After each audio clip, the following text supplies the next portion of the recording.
আসসালামু আলাইকুম রহমতুল্লাহ। দেখুন, এটা কৃমির ওষুধ।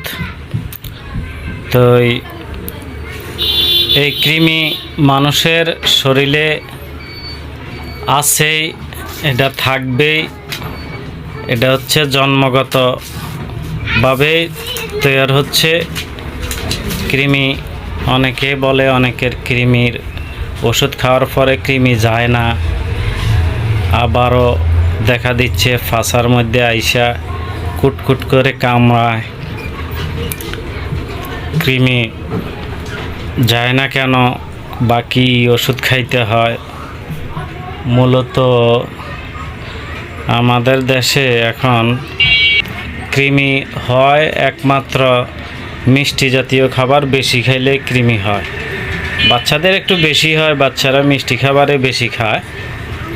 তো বড়দের বেলায়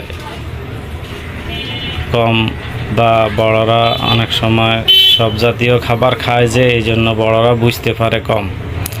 তারপর বড়দের বেলাও হয়। এই কৃমি বেশি হয়ে গেলে তখন যাই ফাঁসার কাছে আইসা কুটকুট করে কামড়ায়। অনেক সময় নাকে দিয়ে মুখে দিয়ে অনেক সময় সির বাইর হয়।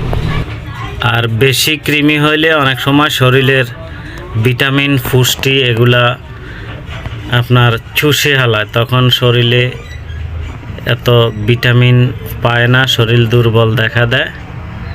তো এই জন্য কৃমির ওষুধ সবাইকে খাইতে হয়, পুরুষ মহিলা উভয়ে, এবং 2 বছর পর থেকে খাওয়া লাগে, 3 মাস পর পরে খাওয়া লাগে। তো এই হচ্ছে বাজারে কৃমির ওষুধ। এটা হচ্ছে অ্যালবেন্ডাজল 400 mg। এটা বাজারও 5 টাকা পিস মাত্র। এই হচ্ছে অ্যালম্যাক্স 400 mg, এটাও অ্যালবেন্ডাজল, এটাও 5 টাকা পিস। আর অনেকে সোলাস খাচ্ছে, এটা কোনো কোম্পানিরে নাই, শুধু এই কোম্পানিরে আছে সোলাস মেমেন্ডাজল 100 mg। এটা আবার 6 পিসের ডোজ।